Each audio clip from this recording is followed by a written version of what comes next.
ಇಂಡಿ ತಾಲೂಕಿನ ಲಚ್ಚಾಣ ಗ್ರಾಮದಲ್ಲಿ ನಿನ್ನೆ ನಡೆದ ಜಾತ್ರೆಯಲ್ಲಿ ರಥ ಎಳೆಯುವ ಸಂದರ್ಭದಲ್ಲಿ ಹಗ್ಗ ಜಗ್ಗುವಾಗ ಹಗ್ಗ 2 ತುಂಡಾಗಿ ಭಕ್ತರು ಮಗುಚಿ ಬಿದ್ದು ರಥದ ಚಕ್ರದಡಿ ಸಿಲುಕಿ ಸ್ಥಳದಲ್ಲಿಯೇ 3 ಜನ ಸಾವನ್ನಪ್ಪಿದ್ದಾರೆ. ಮೃತರು ಲಚ್ಚಾಣ ಗ್ರಾಮದ ಶೋಭು ಶಿಂದೆ 50 ಬಂಡು ಕಟಕದೊಂಡ 24 ಮತ್ತು ಅಭಿಷೇಕ ಮುಜಗೊಂಡ 17 ಎಂದು ತಿಳಿದು ಬಂದಿದೆ.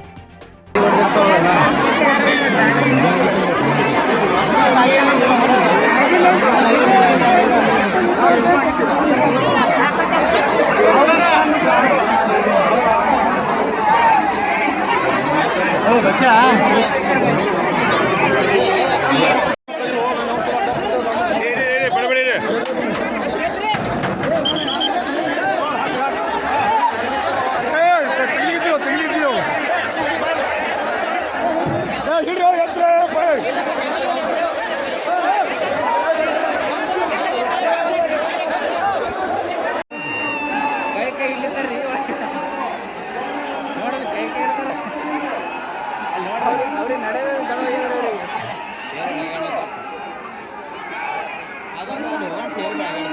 ಅಲ್ಲಿ ವ್ಯಾಪಾರ ಮಾಡ್ತಾವ.